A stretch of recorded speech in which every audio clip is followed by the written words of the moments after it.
Эмне кылышты? Көңүлүң өтө чүрбөгүлө асында оюндар бар. Биринчи эле оюнда. Поддержка кылды, башка эчтекесинде жаман сөздөр болгон жок. Колдоп бизи эмки оюндарга даярданыңар, жакшы даярданыңар деп ушул эле. Ну, тренерде пресс-конференциядан кийин айттылар да, ошо оюндар менен оюнчулар менен сүйлөшөм деп, ошол боюнча разговор болду. Серьезный разговор болгондо оюнду разбор кылдык биз. Талант менен оюнда разбор. Ошибкаларды айттык, ким кандай, кайдан ошибка кылды, командный тактический ошибкалар. Кайсы жерлерди оңдош керек, кандай ойнош керек, өзүңөр кандай кылып жүрүш керек деп оюнга чыкканда ошолорду айтып эчтеке болгон.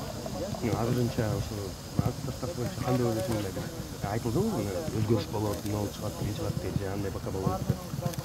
Эми өзгөрүш аларына эчтеке болду дейт. Ал тренер билет окуйт, биз эчтеке айтышканда.